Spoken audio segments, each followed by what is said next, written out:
Ces passages de l'évangile de Jean 1,29 et 1,35-37 nous donnent une vision très concrète et très personnelle de l'agneau dans le domaine de la révélation biblique. Dans notre méditation précédente, nous avons vu que la première vision nous présentait l'agneau immolé dès la fondation du monde et nous ramenait en arrière vers les conseils de Dieu, lesquels furent préservés de toutes les contingences ultérieures de l'éruption du péché et des forces hostiles. Voici donc ici, dans l'évangile de Jean, la seconde vision, où l'agneau apparaît en personne lorsque les temps furent accomplis. Dieu envoya son Fils. Évidemment, il y avait déjà des passages prophétiques et des types qui préfiguraient l'agneau. Les traits de l'agneau ont été dépeints dans l'Ancien Testament par de nombreux termes symboliques et par des annonces prophétiques.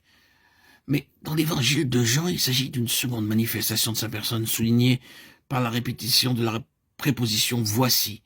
Voici l'agneau de Dieu. La première déclaration mettant l'agneau en scène est plus complète. L'agneau de Dieu qui ôte le péché du monde. Il semble que cette parole ait été prononcée en public. En ce temps-là, les foules venaient au Jourdain pour se faire baptiser par Jean, lequel fit ouvertement et en présence de tous cette déclaration de grande envergure. Voici l'agneau de Dieu qui ôte le péché du monde. Cette déclaration s'applique au monde entier. Mais la deuxième annonce dans laquelle la dernière partie de la phrase est omise s'adresse selon toute vraisemblance aux disciples. À présent, ces gens qui, voyant Jésus marcher, dit à ses disciples, « Voici l'agneau de Dieu ». Nous avons d'abord cette présentation de l'agneau qui s'offre au monde entier pour se charger du péché, mais nous avons aussi une seconde manifestation de l'agneau qui s'offre aux disciples comme modèle à suivre dans leur marche. Il regarda Jésus qui marchait et dit, « Voici l'agneau de Dieu ». Jean ne le contempla pas seulement en tant que bouc émissaire, mais aussi dans sa marche. Et je pense que ceci nous renvoie à l'Apocalypse 14,4. Bien sûr, les 144 000 l'ont vu comme celui qui porte le péché, mais aussi comme celui qu'il faut suivre de près jusqu'au bout du chemin, c'est-à-dire le suivre partout où il va.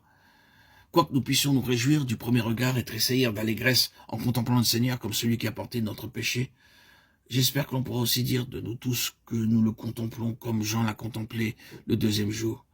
Il y a eu un premier jour dans notre expérience avec l'agneau, il y a eu un premier regard, mais il y a un deuxième jour et un lendemain pour contempler l'agneau, avant tout dans la perspective d'observer sa marche, pour ensuite lui emboîter le pas.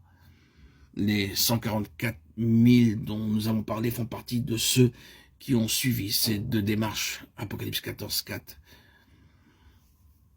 Voici l'agneau de Dieu. Rappelons-nous les paroles qu'Abraham adressa à Isaac. Dieu se pourvoira lui-même de l'agneau pour l'Holocauste, Genèse 22,8. L'agneau de Dieu, il est l'agneau de Dieu avant d'être le nôtre. Il appartient à Dieu avant d'appartenir à qui que ce soit.